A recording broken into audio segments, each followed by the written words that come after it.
할렐루야. 오늘 비가 많이 왔죠? 그래서 아마 많이들 못 오신 것 같은데 아마 온라인으로 많은 분들이 함께 이 시간 예배드리지 않을까 그런 생각이 듭니다. 비가 오니까 정말 많이 걱정이 되더라고요. 또 혹여나 무슨 일이 있지 않을까. 바라기는 큰 피해가 없기를 여러분 더욱더 기도해 주시길 간절히 부탁을 드립니다.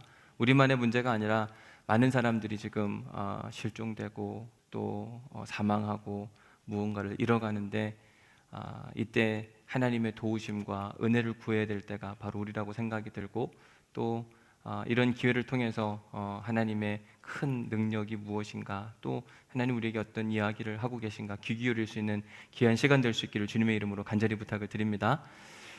오늘 달라진 게 뭐가 있습니까? 제가 마이크를 안 들었습니다. 그죠? 감사하다 그런 생각이 들고 또 제가 마이크를 쓸 때 하고 또 이렇게 고준행 마이크를 쓸 때에도 이렇게 고개를 돌리거나 그러면 소리가 잘 안 들린다 그래서 마이크를 좀 교체를 해봤습니다. 아마 지금 계속 튜닝을 하고 소리를 잡으실 것 같은데 좀 여러분들이 이해하시고 들으시고 하는 시간들이 필요하지 않을까 그런 생각이 듭니다. 여러분 들어오실 때 그 종이 받으셨죠? 종이 뭐라고 되어 있어요? 궁금한 거 물어보라고. 왜 제가 이걸 하냐면요. 최근에 한번 성경 공부를 하는데 교회를 잘 안 다니시는 분, 잘 모르시는 분이신데 이건저건 궁금한 걸 물으시더라고요. 이거 제가 할 수 있는 최선에 대한 답을 해줬어요. 근데 뭐라고 이야기하냐면 자기가 모태신앙인들한테는 절대로 들을 수 없는 이야기. 모태신앙인들은 보통 뭐라고 그러면 일단 무조건 믿어 이렇게 이야기를 하는 거예요. 설명할 수 없는 것들이 너무 많은 거죠. 왜냐하면 그렇게 안 해봤으니까. 근데 교회를 안 다녀본 사람들은 궁금하거든요. 그러더니 이야기 끝에 뭐라고 이야기하냐면 이제 성경을 읽고 싶은 마음이 생겼대요. 제가 그걸 보면서 궁금한 걸 설명해 드리면 성경을 더 읽으시겠구나 라는 생각이 들어서 여러분들이 교회를 다니셨건 안 다니셨건 상관없이 궁금한 부분들을 물으시면 저희 목회자들이 함께 고민하고 이야기해서 그 부분을 여러분들한테 설명해 드리면 훨씬 더 그건 또 은혜가 되지 않을까? 제가 보니까 다 설명할 수는 없더라고요. 왜냐하면 성경은 신비해요. 그죠? 그냥 제가 설명을 안 하는 건, 설교를 안 하는 건 목사님도 모르시나 보다. 언젠가 또 알게 되면 제가 이야기를 해주고 대신 많은 분들이 궁금해 하시는 걸 취합을 할 수 있도록 하겠습니다. 오늘 그래도 한 250명 올 줄 알았는데 제가 보니까 그 정도 못 오신 것 같아요. 주일날 한 번 더 돌릴게요. 대신 여러분 주일날 이렇게 사무실에 갖다 내시면 아니면 전사님들이 이렇게 드리면 잘 취합해서 질문들을 분류하고 해서 9월, 10월 중에 설교하면서 여러분들에게 은혜를 함께 나눌 수 있도록 하겠습니다. 제가 요즘에 로마서를 함께 말씀을 나누면서 은혜를 받는다 그런 생각이 드는데 오늘 본문 말씀을 읽으면서도 저한테 큰 은혜였는데 우리 한번 로마서 말씀 읽어볼까요? 로마서 8장 1절 2절 말씀.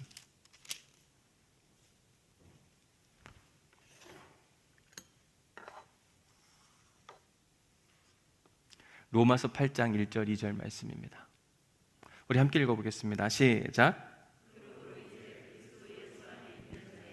결코 정죄함이 없나니 이는 그리스도 예수 안에 있는 생명의 성령의 법이 죄와 사망의 법에서 너희를 해방하였습니다. 결코 정죄함이 없다. 그리스도 안에 사는 사람들.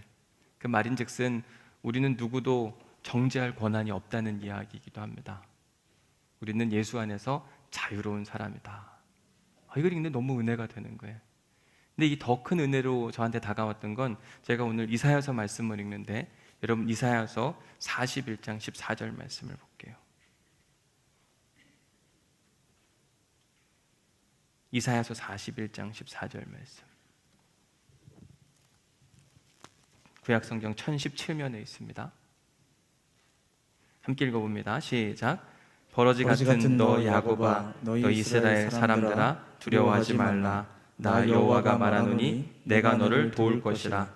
내 구속자는 이스라엘의 거룩한 아이니라. 아멘. 버러지 같은 너 야곱아. 이게 정말 은혜가 돼요. 왜냐하면 이스라엘 백성들을 버러지, 더럽다, 벌레만도 못하다, 근데 뭐냐면 하나님께서 이러한 사람들의 아버지가 되어주시는 거예요. 이건 이스라엘을 비하하는 게 아니라요, 이러한 버러지 같은 사람들에게도 아버지가 되어주시는 그 은혜를 생각해 보니까 너무 감사한 거죠. 그래서 예수 안엔 정죄함이 없다고 이야기를 하는 거예요. 세상에 그 어떠한 사람도 용납하지 못할 사람이 없다. 여러분, 이게 우리가 믿는 하나님입니다. 그 하나님의 은혜를 마음껏 누리며 사는 귀한 은혜의 성도들 될 수 있기를 주님의 이름으로 간절히 축원합니다. 그래서 우리 안에 기쁨과 자유가 차고 넘쳐서 막 너무 움츠러들지 마세요. 겸손해야 되긴 하지만요. 그래서 제가 한번 그런 이야기 한 적이 있는데, 선교학에서 아주 유명한 사람 중에 한 사람이 트랜스포밍 미션이라고 하는 책을 썼는데, 그 책에 보면 선교할 때 제일 중요한 게 뭐냐면 겸손과 자신감이라 그래요. 겸손해야 되죠. 근데 겸손하는 건 이렇게 막 움츠러들 이런 게 아니에요. 자신감이 있긴 한데 그 안에 겸손함이 배어 있어야 되거든요. 그래서 우리가 죄인이에요. 그렇다고 막 움츠러 사는 것이 아니라 그 안에 기쁨과 희망과 자신감이 있어야만 됩니다. 이 두 가지가 겸비한 삶을 사는 우리 온누리교회 성도들 될 수 있기를 주님의 이름으로 간절히 축원합니다. 제가 우리 온누리교회 온 지 벌써 이제 5개월이 좀 지났습니다. 지난 5개월 동안 저는 우리 교회를 많이 배우는 시간을 가졌다, 그런 생각이 들어요. 낯선 교회잖아요. 근데 와서 우리 교회의 여러 가지 시스템도 배우고 또 사람들도 배우고, 그러면서 제 결론은 뭐냐면 우리 교회는 좋은 교회다. 이게 제가 내린 결론이에요. 교회는 여러분 뭐라고 그랬죠? 교회는 사람이다. 우리 교회는 좋은 교회라면 무슨 말이에요? 그 말은 여러분들이 다 좋은 분들이라는 하는 얘기예요. 우리 교회는 좋은 교회다. 이게 제 믿음의 결론이에요. 그러면서도 지난 5개월 동안 하나님 어떻게 우리 온누리교회를 하나님의 교회, 하나님의 목회로 이끌어갈 수 있습니까? 뭘 하면 좋겠습니까? 어떤 목회에 관심하고 가치를 두면 참 좋을까요? 이런 계속 기도된 기도 가운데 우리 교회의 방향성과 목회 계획을 세웠다고 제가 말씀을 드렸고, 지난 6월 19일부터 약 7주 동안 계속해서 제가 우리 교회 방향성에 대해서 여러분들에게 설교하고 있습니다. 오늘은 그 마지막 시간인데, 우선 우리 온누리교회 방향성은 뭐라고요? 하나님의 꿈을 이루어드리는 교회. 하나님의 꿈, 시편 67편을 중심으로 해서 뭐라고 이야기하냐면, 하나님 뭐 하기를 원하시는 분? 복을 주시기를 원하시는 분. 근데 그 복을 통해서 두 번째 뭘 하기를 원하시는 분? 땅의 모든 끝이 하나님을 경외하기를 원하시는 분. 그러니까 우리가 단순히 복 받는 거에 집중하면 안 되고 그 복이 세상으로 흘러갈 수 있는 데까지 우리가 기도하는 데 목적이 있어야 된다. 여러분, 우리 교회가 부흥해야만 합니다. 그러나 부흥하는 데 목적을 두는 게 아니에요. 그 은혜를 세상에 어떻게 흘려보낼 것인가, 이것이 우리의 관심사항이 되어야 된다. 이게 제가 여러분들한테 말씀을 드린, 그리고 우리 교회의 방향성이라고 말씀을 드렸고, 그 일을 위해서 구체적인 목회 계획이 필요한데, 첫 번째 On Christ Ministry, 이런 이야기를 했습니다. 예배가 살아있는 교회, 예수 그리스도를 중심으로 예배하는 교회. 그래서 God-centered worship을 해야 된다. 하나님 중심. 그러니까 우리가 예배를 다 불태우고 나면 오직 하나님, 예수 그리스도, 십자가만 남아야 된다. 두 번째는 다른데 멋지게 사는 그리스도인들이 필요하다. 그래서 first in, last out에 대한 이야기를 했습니다. 처음으로 들어가서 마지막에. 근데 이걸 생각해 보니까요, 예수님의 정신이었고 예수님이 그렇게 사신 거예요. 가장 힘든데 첫 번째로 들어가고 가장 어려울 때 마지막까지 지켜주셨던 그 대표적인 예가 뭔가 생각해 보면, 예수님 십자가 지실 때 제자들이 막 둘러있는데 로마 군인들이 오잖아요. 성령 받기 전에 예수님의 제자들은 도망가기 급급했어요. 근데 그때 예수님 뭐라고 이야기하냐면, 나만 남겨두고 나머지는 다 보내달라, 이렇게 이야기를 하거든요. 나는 죽어도 되니까 내 제자들은 살려줘라. 이게 예수님의 정신이구나. 어려운 순간에 가장 먼저 들어가고, 그리고 가장 마지막에 나와서 내가 죽어서 남을 살리는 그런 형태의 다른 모습을 살아가자, 이렇게 이 말씀을 드렸습니다. 세 번째로는 리더를 키우는 교회. 근데 어떤 리더냐가 중요한데, 기독교 가치관 중에 하나는 뭐냐면, 우리는 학생들, 청년들을 어떤 형태로 양육해야 되냐면, 열심히 공부해야 되는데 뭐 하려고요? 남을 잘 주려고, 남을 잘 섬기려고 공부하고 일하도록 만드는 교육을 하기를 원한다. 이렇게 말씀을 드렸습니다. 엄브렐라 미니스트리, 피난처가 되어주는 사람이 살다 보면 힘들고 어려운 일들이 반드시 있을 텐데 그 힘들고 어려운 순간에 교회가 피난처가 되어주면 좋겠다. 누구든지 교회 오면 웰컴할 수 있으면 좋겠다.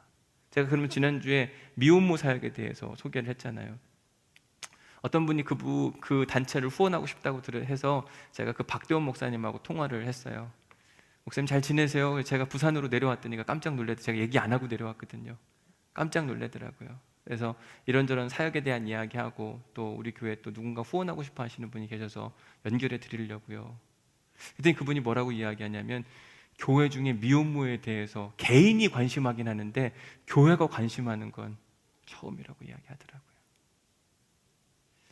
미혼모 진짜 인생의 큰 비를 맞고 사는 사람들이거든요.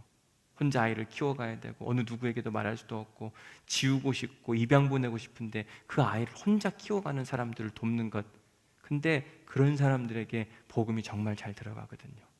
당신 왜 예수 그리스도 믿어? 그 일들 때문에요. 우리 교회가 해야 할 일들 중에 하나다, 이렇게 말씀을 드렸습니다.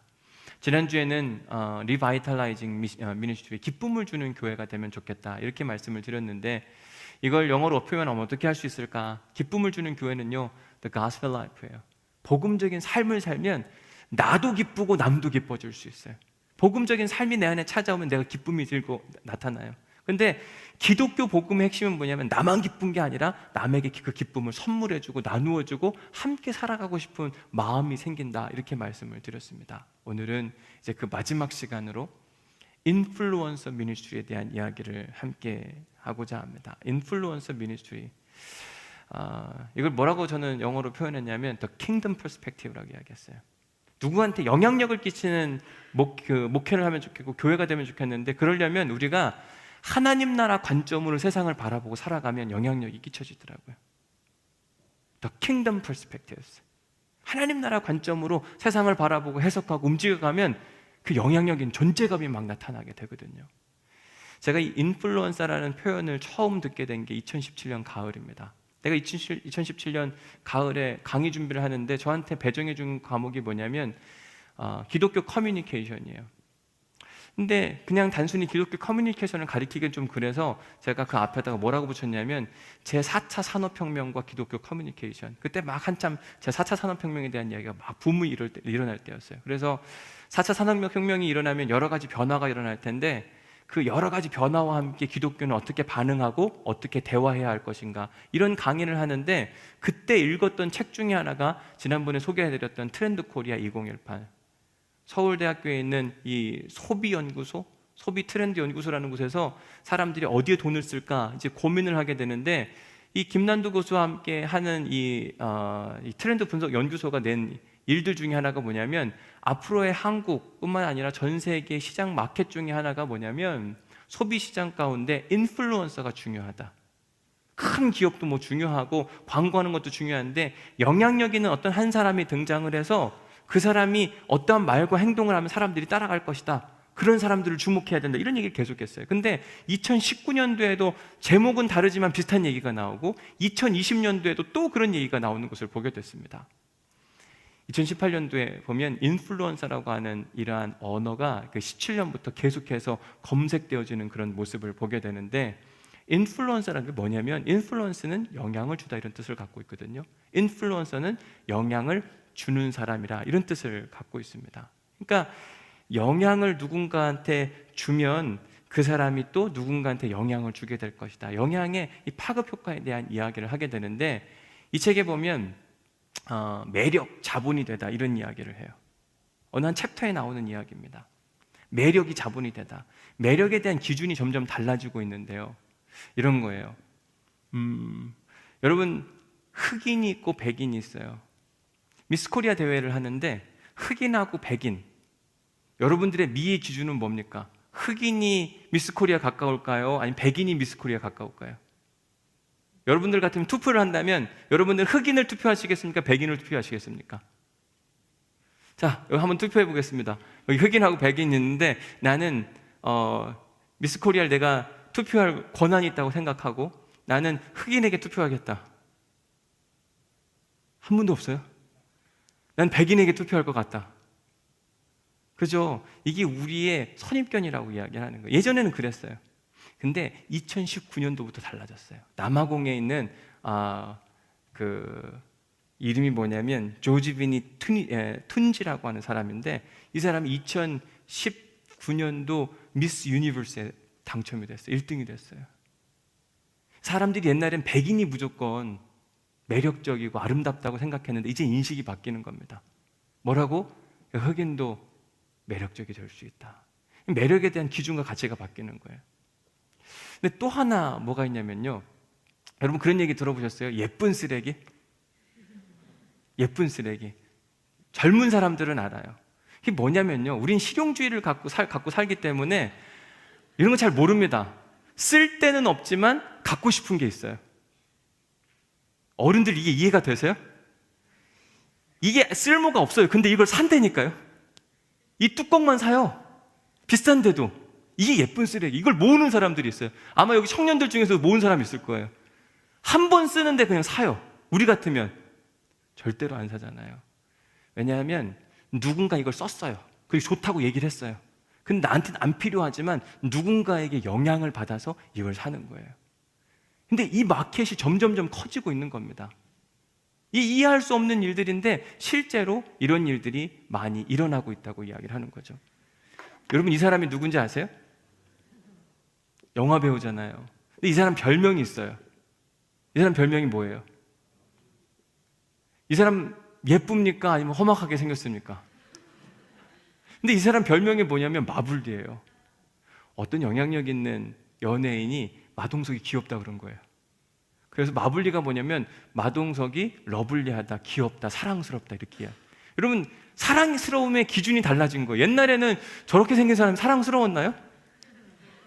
절대로 사랑스럽다고 하지 않는데 미의 기준과 매력의 기준이 바뀌어가고 있다. 어떠한 유명한 사람이, 영향력 있는 사람이 어떤 말 한마디만 하면 이러한 새로운 트렌드가 막 생겨나는 시대가 지금이라고 이야기를 하는 거죠. 그래서 요즘에 많은 사람들이 유명해지고 싶어 해요.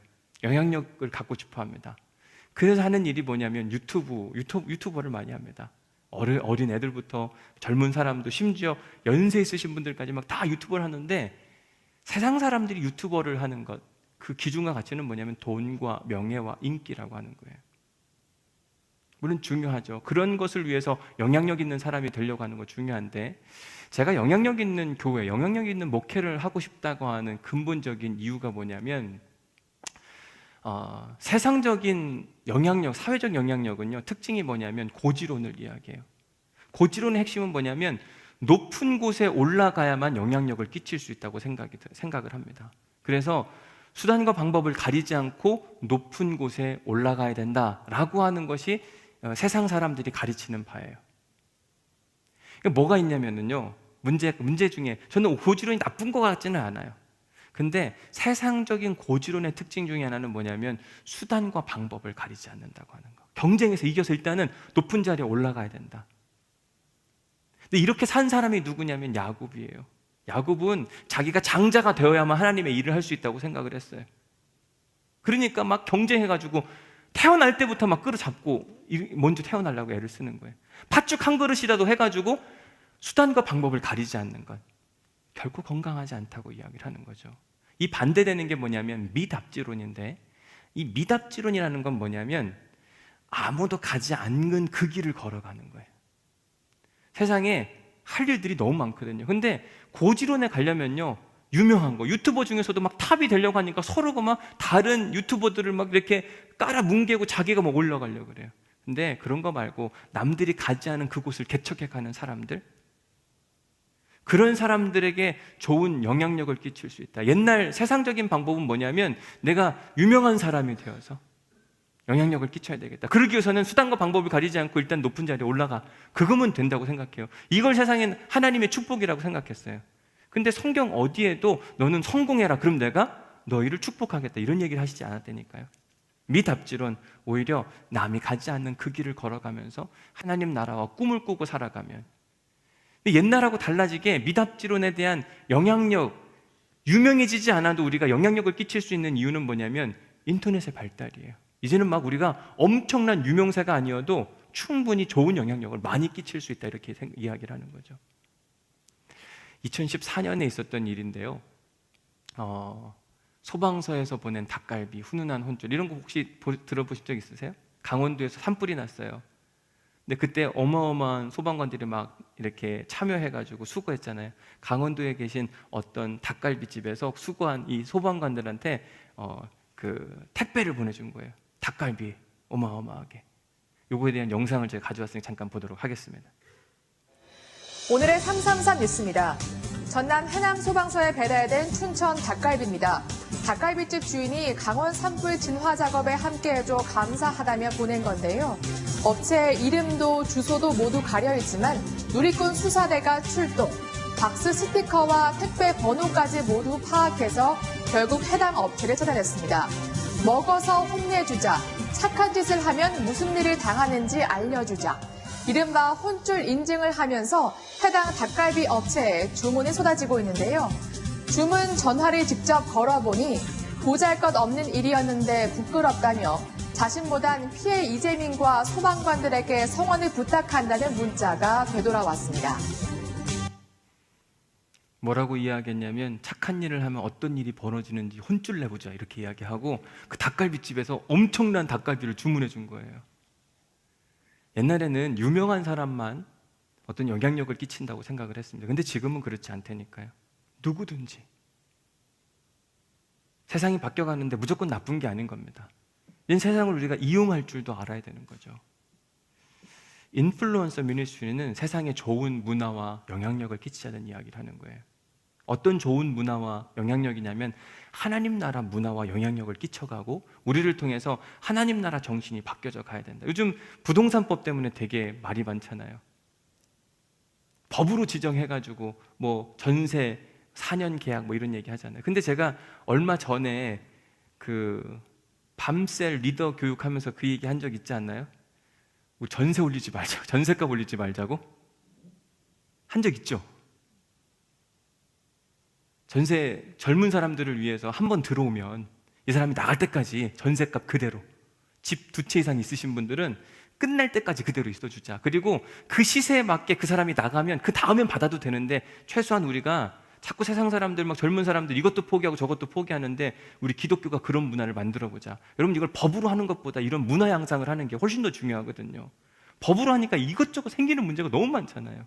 안 되면 무조건 법으로 하려고 그래요. 근데 로마서 하면서 우리가 봤잖아요. 법보다 뭐가 중요하다고요? 은혜와 사랑이 더 중요하다고 이야기했거든요. 저는 교회가 이런 문화를 양산해 가기 시작하면 교회를 세상 사람들이 달리 볼 거예요. 교회는 시키지도 않았는데 저런 짓을 하네? 얼마나 멋있어요. 저는 이런 기독교 문화가 세상을 바꿔갈 수 있는 힘이 될 수 있다고 믿거든요. 그렇게 돼야죠. 이런 성경적 정신이 막 우리의 삶 가운데 배어 있어서 그래, 그거 당연한 거면 우리 한번 해보자, 막 무브먼트를 일으키면 여기저기서 하면 세상은 분명히 바뀌어갈 수 있거든요. 법은 항상 허점이 많아요. 사실 우리 정관자법 하자 이렇게 이야기하는데 진짜 법은 허점이 많다니까요. 이걸 만들어 놓으면 이게 문제고 이걸 만들어 놓으면 이게 문제고. 법 위에 뭐가 있어야 되냐면 하나님 나라 정신을 이끌어가는 문화, 무브먼트가 필요해요. 운동이 필요하거든요. 저는 우리 온누리교회가 그런 하나님 나라 운동을 이끌어갈 수 있는 거룩한 은혜의 교회 될 수 있기를 주님의 이름으로 간절히 축원합니다. 제가 오늘 설교 준비를 하는데요, 지난 수요일이었어요. 오늘 설교 준비를 한참 하고 있는데 전화가 왔습니다. 핸드폰에 모르는 전화번호예요. 사실 잘 안 받습니다, 모르는 전화번호는. 계속 울리길래 전화를 받았어요. 그랬더니 어디 기자래요. 기자라 그러면 긴장되거든요. 뭔 일인가. 한참 얘기를 하는데 저하고 인터뷰를 하고 싶대요.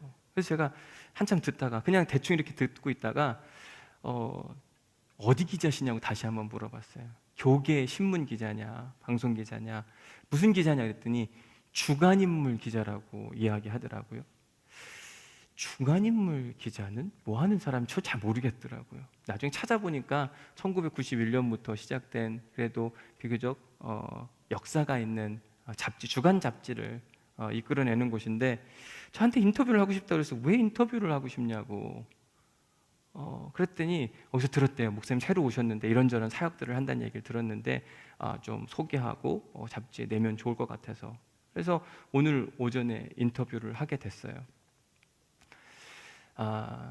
제가 인터뷰를 안 하려고 하다가 인터뷰를 한 이유가 뭐냐면 영향력 때문에 그래요.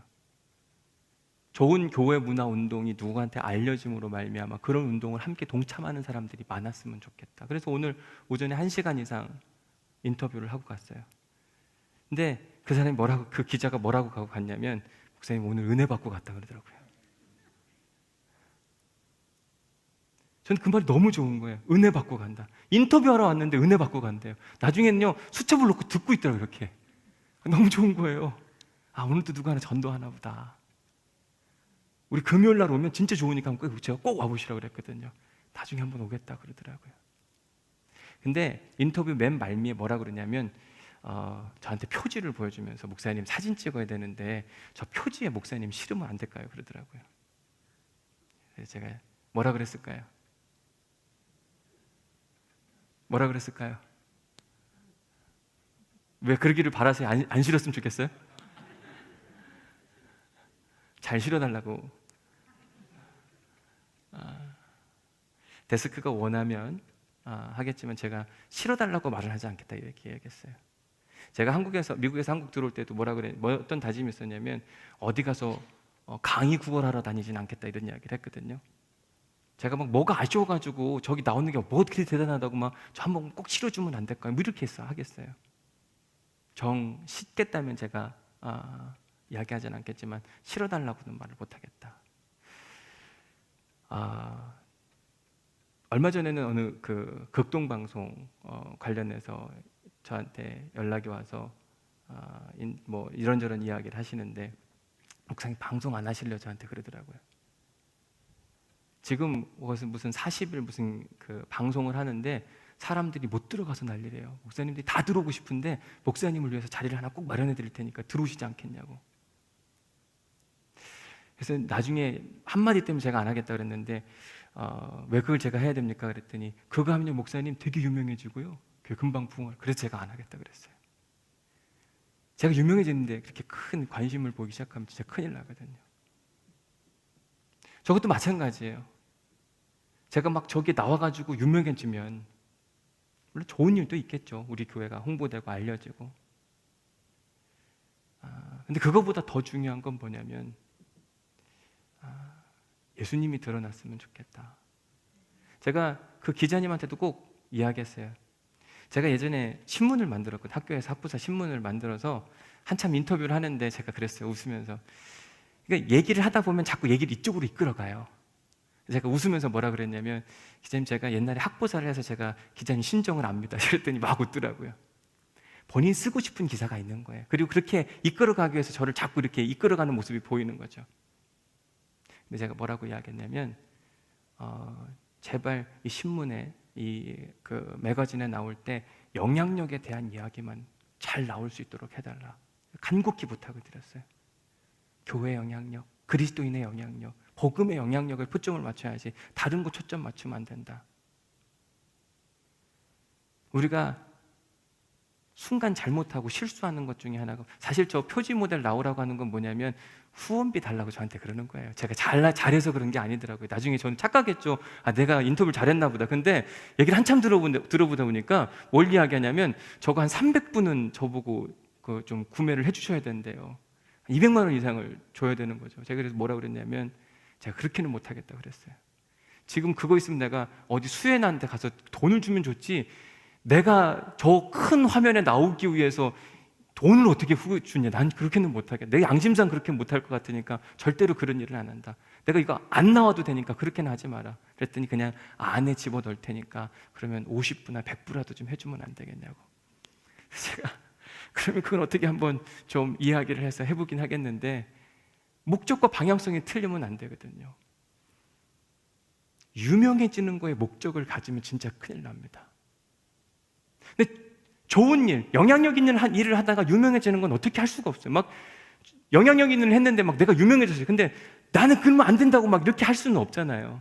근데 목적과 방향성이, 세상은 뭐라고 이야기하냐면, 일단 영향력이 있으려면, 영향력이 있으면 힘이 있으니까 영향력부터 가져. 이게 세상의 방법이에요. 근데 하나님 나라 방법은 뭐냐면 영향력에 집중하지 않고, 유명해지는 거에 집중하지 않고 영향력에 집중해요. 필요한 일, 내가 해야 할 만한 일. 그러다 보면 어느 순간 영향력 있는 사람이 되는 거죠. 저는 예수님을 뭐라고 표현하냐면 인플루언서 지저스라고 표현하고 싶어요. 영향력 있는 사람 예수 그리스도. 근데 예수님의 삶을 관심에서 보면은요, 예수님은 유명해지는 거에 관심이 없었어요. 그냥 영향력이 있는 일, 필요한 일에 막 애를 쓰고 수고했더니 어느 순간 사람들이 몰려들기 시작한 거예요. 예수님 뒤에 수많은 사람들이 따라다니기 시작했습니다. 예수님이 영향력 끼치면서 했던 일이 뭐냐면 하나님 나라예요. 딱 예수님 관심은요, 오로지 하나님 나라. 하나님 나라는 어떤 곳이고, 하나님 나라 갈 사람들은 무엇이고, 하나님 나라 백성은 어떻게 살아야 되는지 이 이야기에 대해서 끊임없이 관심하고 선포하시고 실제로 보여주시기도 했습니다. 하나님 나라 백성은 말이지 어떤 인생을 사는가, 그런 이야기가 어디다 담겨져 있냐면 마태복음 5장부터 7장까지 담겨져 있어요. 저는 그래서 초신자들한테 가장 많이 읽으라고 하는 것 중에 하나가 잠언, 그리고 시편, 그리고 마태복음 5장부터 7장. 매일같이 마태복음 5장부터 7장까지만 읽어봐라. 그러면 기독교에 대한 눈이 달라질 것이다. 그렇게만 살면 세상이 바뀔 것이다. 왜냐하면 마태복음 5장부터 7장까지 여러분 찾아보세요. 거긴 다 빨간 것이, 여러분 색깔로 여러분 예수님 말씀하신 걸 막 구분해 있으면 다 예수님 하신 이야기예요. 마태복음 5장부터 7장처럼만 살면 세상은 달라져요. 예수님이 이야기했던 하나님 나라 백성, 예수님은 뭘 원하셨냐면 첫 번째, 복 있는 사람이 되라고 이야기합니다. 우리가 잘 아는 팔복에 대한 이야기. 맨 처음에 뭐가 나오죠? 심령이 가난한 자는 복이 있나니. 두 번째는 애통하는 자니, 너 애통하며 살아라. 세 번째, 온유한 자는 복이 있나니, 온유한 인생을 살아라. 네 번째, 의에 줄이고 목이 막, 여러분 의로움, 나 의롭게 살아, 이 정도가 아니라요, 목마른 건 어떤 거예요? 목마른 거. 우리는 사실은 목마름을 잘 모릅니다. 근데 제가 이스라엘에 가보니까 목마름이 뭔지 알겠어요. 왜냐? 여러분 요르단에 가면 물값이요 20센트, 30센트예요. 근데 이스라엘로 넘어오면 1불이에요. 물값이 완전히 달라요. 그 말은 뭐예요? 이스라엘에 물이 없다는 거예요. 목마르기 시작하면은요 정신 못 차리는 겁니다. 사슴이 시냇물을 찾아 헤매이듯이, 여러분이 찬양도 있고 시편 가사가 있잖아요. 사슴이 시냇물을 찾았는데 그때는요 뛸 듯이 기쁜 거예요. 여러분 정말 목마른데 막 물이 저기 딱 있습니다. 얼마나 시원하고 좋아요. 막 그때는 정신이 막 번쩍 나고요, 너무 행복해하는 그 모습. 의에 줄인다고 이야기할 때, 목마른다고 표현할 때 그 목마름의 정도가 뭐냐면 목이 타는 거예요. 타는 목마름이 있어야 돼요. 복 있는 사람에 대한 이야기를 할 때 뭐라고 이야기하냐면 의에 줄이고 목이 말라서 막 타는 형태까지 살아가는 사람들이 복이 있다고 이야기를 하세요. 또 어떤 사람이요? 마음이 청결한 사람, 깨끗한 사람. 그 다음 화평케, 샬롬, 평화를 추구하는 사람이 복이 있다. 그리고 마지막 의를 위해서 박해를 받는 사람. 목마른 걸 넘어서요 박해까지 받아야 된다. 하나님 나라 백성은 이런 사람들이다. 이렇게 복 있는 사람들이 너희가 되어야 된다. 예수님이 산상수훈을 시작하는 첫 번째 선포의 메시지였어요. 이걸 추구하셨고 예수님은 그런 인생을 보여주셨습니다. 예수님은요 의로움에 목마른 사람이었어요. 여러분 심령이 가난했다고 이야기하는데 예수님은요 지나가다가 아픈 사람 보면 그냥 아픈가 보다 이렇게 하지 않았어요. 가슴이 터졌어요. 속상했습니다. 한 영혼을 위해서 막 잠 못 이루고 애쓰고 수고하고. 변화산 산골이 있을 때 베드로가 뭐라고 했냐면 여기에 초막 셋을 짓고, 하나는 엘리야를 위하여, 모세를 위하여, 예수님을 위하여. 여기서 지내면 얼마나 좋겠습니까? 근데 지금 저 밑에서 뭐가 있었어요? 치열한 영적 싸움이 있었어요. 제자들은 예수님께요 그런 관심이 전혀 없는 거예요. 그냥 힘들고 어려운데 여기 지금 환상 보고 너무 좋은데 여기 그냥 계속 머물면 안 되겠습니까? 예수님은요 영혼을 생각하는 마음으로 내려가서 귀신 들린 아이 치료해 주잖아요. 한 영혼 정말 귀하게 생각하는 그 예수님은 선포만 하신 것이 아니라 삶으로 보여주셨어요. 이게 복 있는 사람의 모습이에요. 예수님은 가는 곳곳마다 샬롬이 찾아왔어요. 평화가 찾아왔습니다. 막 다툼이 있는 곳에 가면 평화가 찾아오고, 갈라질 것 같은데 막 화합하게 되고, 우리가 해야 할 일, 복 있는 사람이 해야 할 일, 이것이라고 예수님은 계속 가르쳐 주는 겁니다. 이런 사람들이 되면 영향력 있는 사람이 되니까 제발 이렇게 복 있는 인생을 살아라, 예수님 계속 가르쳐 주시는 거예요. 예수님은 이런 복 있는 인생뿐만 아니라 그 다음 마태복음 5장 그 다음에 나오는 이야기에 보면 빛과 소금에 대한 이야기도 합니다. 우리 한번 찾아보실까요? 마태복음 5장 13절 16절. 마태복음 5장 13절부터 16절 같이 읽습니다. 시작. 너희는 세상의 소금이니 소금이 만일 그 맛을 잃으면 무엇으로 짜게 하리요? 후에는 아무 쓸데없어 다만 밖에 버려져 사람에게 밟힐 뿐이니라. 너희는 세상의 빛이라. 산 위에 있는 동네가 숨겨지지 못할 것이요 사람이 등불을 켜서 말 아래에 두지 아니하고 등경 위에 두나니 이러므로 집안 모든 사람에게 비치느니라. 이같이 너희 빛이 사람 앞에 비치게 하여 그들로 너희 착한 행실을 보고 하늘에 계신 너희 아버지께 영광을 돌리게 하라. 하나님 나라 백성의 삶이 무엇인지를 가르치는데 뭐라고 이야기하냐면 빛과 소금의 역할을 해라. 빛은 어둠이 있는 곳에 필요한 거예요. 소금은 부패하는 곳에 필요한 겁니다. 제발 너희들이 가는 곳곳마다 빛이 되었으면 좋겠고 너희들이 있는 곳곳마다 세상이 부패하지 않았으면 좋겠다. 이게 하나님 나라 백성이 해야 될 일이다. 실제로 예수님이 하셨던 일들이 그런 일들이었어요. 뿐만 아니라 그 뒤에 보면 욕하지 말라고 나와요. 읽어보실까요? 5장 21절 시작.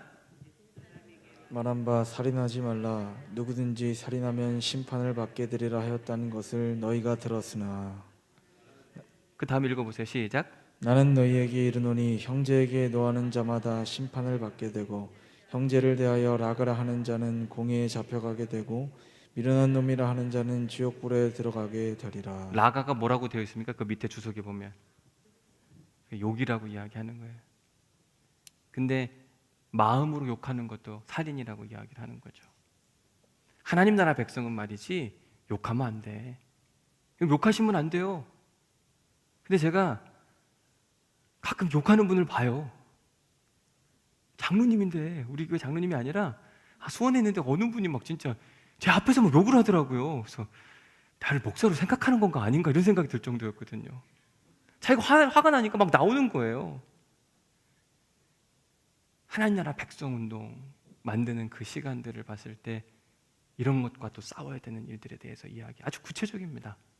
그 다음에 음욕에 대한 이야기도 합니다. 5장 27절 28절 말씀 같이 읽습니다. 시작. 또 간음하지 말라 하였다는 것을 너희가 들었으나 나는 너희에게 이르노니 음욕을 품고 여자를 보는 자마다 마음에 이미 간음하였느니라. 간음에 대한 기준이 달라요. 마음의 음욕을 품은 사람마다 이미 간음한 자다. 이게 하나님 나라 백성답지 않은 모습이니까 조심하라고 이야기를 하는 겁니다. 예수님은요, 자기를 따르는 수많은 사람들이 제발 이런 무브먼트를 일으켰으면 좋겠다. 이게 예수님의 방향성이었어요. 그래서 마태복음 5장부터 7장까지 거기 보면 원수를 사랑하라는 이야기도 거기고 나와요.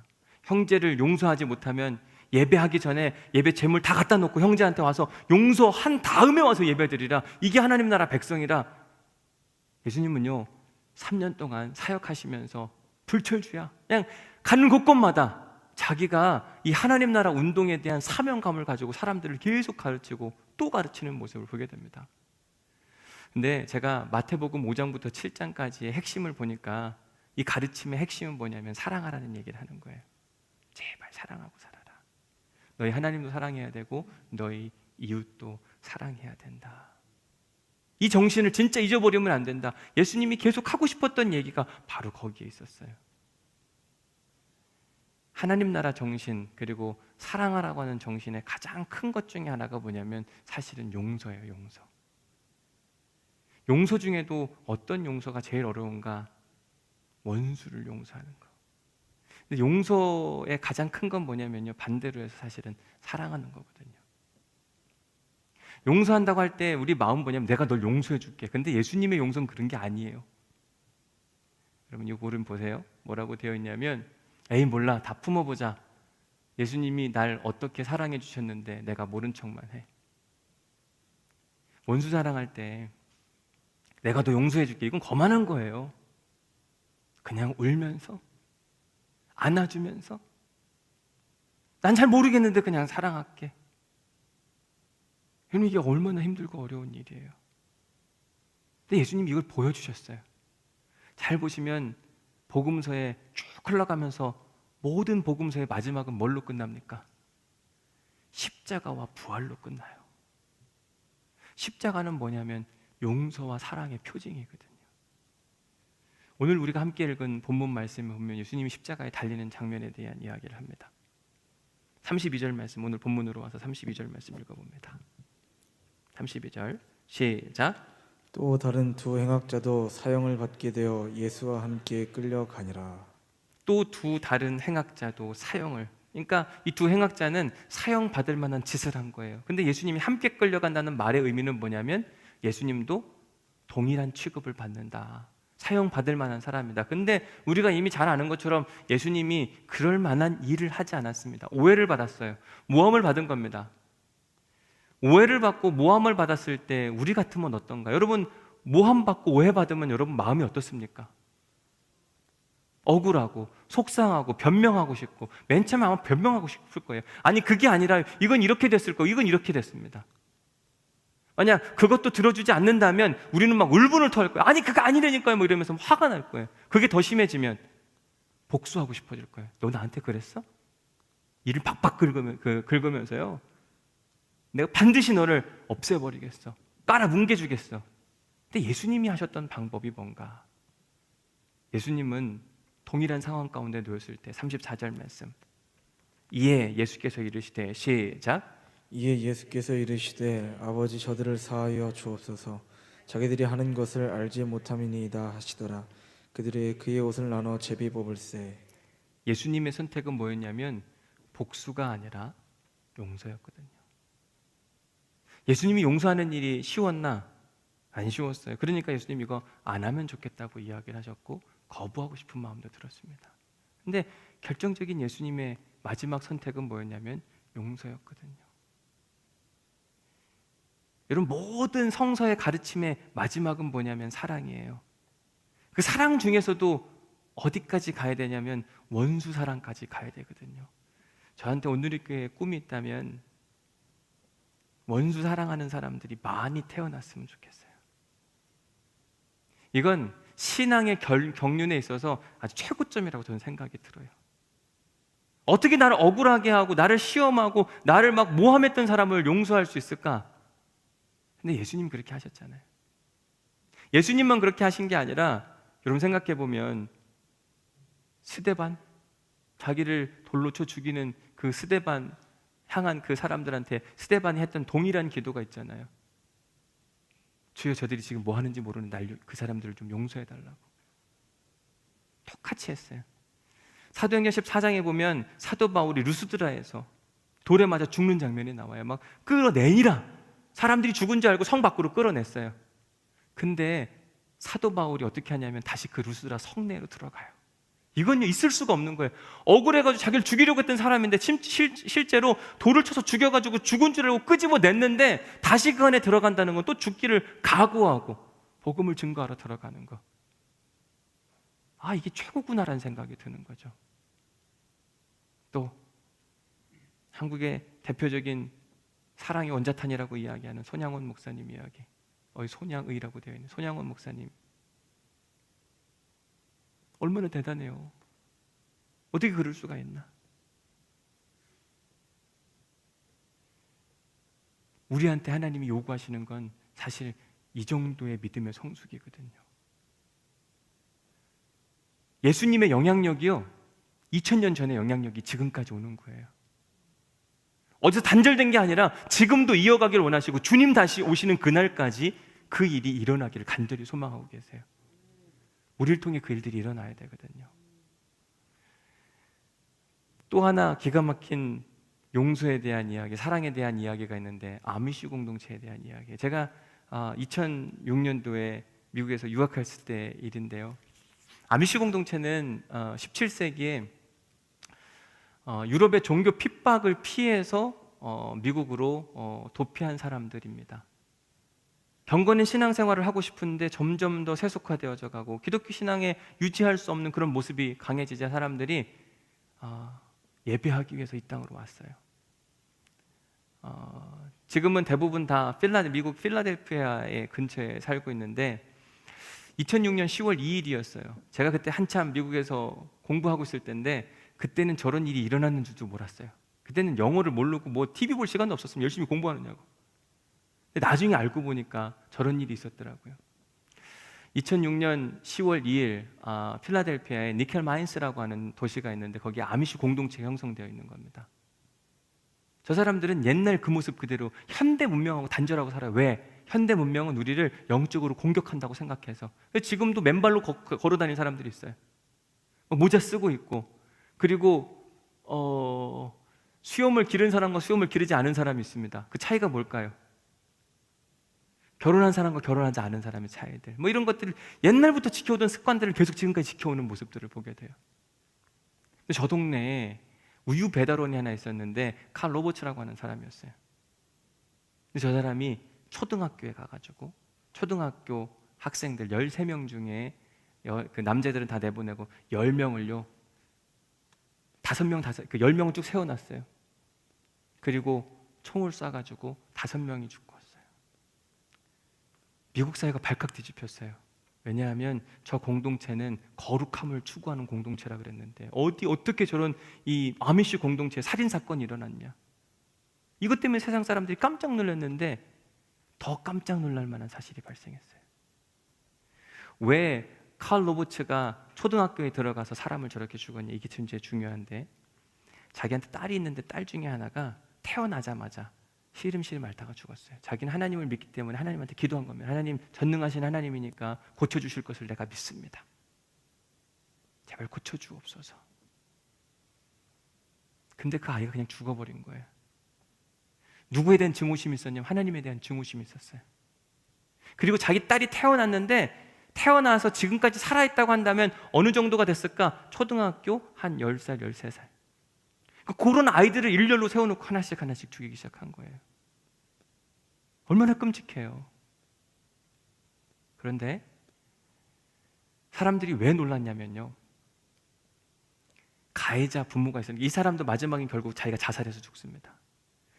가해자 부모가 있는데 피해자 부모, 그러니까 아이들이 죽었잖아요. 그 죽은 피해자의 부모가 가해자의 부모를 위해서 성금을 하고 있는 거예요. 화가 날 거 아니에요. 자기 자식이 죽었는데 자기 자식을 죽인 그 사람의 부모 얼마나 원망스럽겠어요. 왜 그런 자식 나가지고 이런 화를 불러일으키냐. 근데 피해자의 가족이 가해를 일으킨 부모를 위해서 저 사람은 얼마나 더 힘들까. 세상 사람들한테 막 뒷찬을 뺐는데 미국에 있는 막 기자들이 가가지고 인터뷰를 하는데 말도 안 되는 일이 발생한 거예요. 여러분들 같으면 그렇게 하시겠냐고요. 지금 내 자식이 죽었는데 내 자식을 죽인 가해자가 저기 있는데 가해자의 부모가 저기 있는데 그 사람들을 위해서 용서하고 그 사람들을 위해서 모금을, 저 사람들이 심리적 치료를 받아야 된다 그러면서 어마어마한 돈을 모금해뒀어요. 이걸 가지고 회복하시라고. 이게 가능한 얘기냐고요. 미국 사람들이 2번 놀랐는데 아미시 공동체에 총기 사건이 일어난 것과 그리고 아미시 공동체에 저 사람들이 저렇게 용서할 수 있는 힘이 도대체 뭐냐. 사람들은 맨 처음에 쇼하는 줄 알았어요. 에이 저런 게 어딨냐고, 저 경건한 공동체인 것처럼 막 보이려고 하는 거 아니냐. 근데 그들은 진짜라고 이야기를 하는 거죠. 그게 관련된 책이 아미시 그레이스라고 한 책으로 한국에 번역돼서 나왔어요. 근데 저 책에 보면 저들이 그렇게 용서할 수 있는 이유에 대해서 이야기하는데 뭐라고 이야기하냐면 아미시 프레이어스, 아미시들은요 기도를 하는 사람들이었어요. 무슨 기도하냐? 다른 기도하지 않고 주기도문. 꼭 하루에 3번 이상은 주기도문을 하는데 주기도문에 뭐가 있어요? 우리가 우리에게 죄 지은 자를 용서해 준 것 같이 우리의 죄도 용서하여 주옵시고, 내가 감히 누구를 용서하지 못하고 어떻게 하나님께 내 죄에 대한 용서를 구할 수가 있냐. 초대교회 성도들 중에는요 이 주기도문 하다가 이 부분이 딱 걸리면 입을 침묵하는 사람들도 있어요. 왜? 용서하는 게 힘들고 어려워서 안 하고 싶어가지고. 용서가 그만큼 힘들고 어려운데 예수님이 보여주셨고 예수님이 가르쳐준 기도에 그 내용이 있는 거죠. 결국 용서가 힘을 발휘해서 세상 사람들을 깜짝 놀라게 하고 아미시 공동체를 새로운 눈으로 보게 만들어준 사건이 바로 저 사건이에요. 예수님의 영향력이 2000년 전에 근데 끊이지 않고 지금도 계속 이루어져 가고 있어요. 2000년에 저 멀리 기독교인들이 막 시작됐던 팔레스타인 땅에서, 소아시아 일대에서, 유럽에서, 미국에서, 한국에서 지금도 일어나고 있고, 하나님은 지금도 우리 교회 안에 그런 일들, 우리의 삶 안에 그러한 용서의 영향력, 바이러스가 흘러가기를 간절히 소망하고 계십니다. 우리의 영적인 성숙과 영향력의 힘이 어디까지 갔으면 좋겠냐면, 저는 이렇게 원수를 사랑하는 데까지 이르기를. 제가 이제 앞으로 목회를 하면 6년에 한 번씩 텀이 바뀔 거다. 이제 뭐 교회 장로님들한테 제가 말씀을 드렸고 6가지 목회 계획이 있잖아요. 막 저는 프로그램을 만드는 사람이 되고 싶지는 않거든요. 예배, 뭐 제자훈련, 문화, 뭐 여러 가지 피난처가 되는 이런 사회 봉사 활동. 6년에 한 번씩 이렇게 계속 그 부분을 발전시킬 건데요. 제가 은퇴할 때쯤 되면 진짜 원수를 사랑하는 교인들이 많이 나타나면 얼마나 좋을까. 제가 이게 꿈이고 목표거든요. 그러면 우리 교회는 진짜 하나님 기뻐하시는 교회. 야, 내가 영향력을 끼쳤더니 너희들은 십자가를 사는 사람들이구나. 우와, 좋다, 잘했다, 응원하고 칭찬하고 막 격려하실 거거든요. 저는 그런 나라를 꿈꾸고 기대해 봅니다. 함께 만들어갈 수 있기를 주님의 이름으로 간절히 축원합니다. 지금 하라고 안 할 테니까 너무 부담스러워하지 마세요. 왜냐면 아직 제가 보니까 준비가 안 돼 있어요. 지금 우리가 걸어갈 땐 저만큼인데 이제 한 발짝 내딛어야 되는데, 제가 막 갑자기 저기 가자 그러면 다리가 찢어질 거예요. 제가 지금 요구하는 게 아니에요. 근데 애써보세요. 흉내낼 수 있는 게 아니더라고요. 근데 제가 보니까 뭐가 있냐면, 이런 인생을 산 사람들은 그냥 예수님이 하신 일을 한 걸음 한 걸음 따라갔을 뿐이에요. 예수님 이렇게 하셨네? 한 걸음 걸어가고 한 걸음 걸어. 그런데 어느 순간 저기까지 가 있는 거예요. 한 번에 이렇게 하지 마시고요, 한 걸음씩만 가면 좋겠어요. 지난주 설교가 뭐였어요? 지난주 설교 뭐였죠? 우리 조금만 더 사랑하자, 한 걸음만 더 사랑하자. 조금 한 발짝만 더 내디디면 되는데, 그럼 많이도 바뀌지 마세요. 한 발짝만 더 내디디면 된다니까요. 오늘보다 내일이, 내일보다 그 다음 달이 막 조금씩만 더 가까이 가면 어느 순간 나도 모르게, 난 잘 모르겠는데 그냥 예수님 때문에 당신 사랑할까 확 끌어안을 수 있어요. 그럼 다 해결돼요. 근데 그게 안 되는 건 내 자존심 때문에 그런 거거든요. 내 감정의 문제가 해결되지 않아서. 이번 주 설교 내용이 그런 거예요. 넘어야 될 산이 있다. 설교 제목이 산 넘어 산이에요. 회복하려면 넘어야 될 게 많거든요. 근데 한 걸음 한 걸음 넘다 보면 다 넘을 수 있어요. 왜요? 우리한테는 예수님이 계시잖아요. 주님과 함께 걸어가다 보면 그 일이 충분히 가능하다고 저는 분명히 믿습니다. 오늘 우리가 함께 부를 결단 찬양이 뭐냐면, 주와 같이 길 가는 것 즐거운 일 아닌가. 우리 힘차게 박수치면 찬양할 텐데, 어느 순간 됩니다. 근데 마음의 꿈을 가지셔야, 하나님 나한테 예수님이 하셨던 것처럼 원수를 사랑할 수 있는 믿음까지 허락하여 주옵소서. 참 어려운 거 알고 내가 한계 있는 것도 알겠는데, 나도 못하는 거 알긴 하겠는데, 한번 할 수 있는 믿음과 용기가 있게 하여 주옵소서. 난 할 수 없습니다. 그냥 주님만 따라가다 보면 될 거라고 믿고 그냥 주님만 따라가세요. 주님이 아이라 모르겠다, 난 그냥 주님처럼 해봐야지 품어 안으시면 해결되거든요. 그런 기대와 꿈을 가지고 우리 힘차게 박수치면서 주와 같이 길 가는 것 함께 찬양하겠습니다.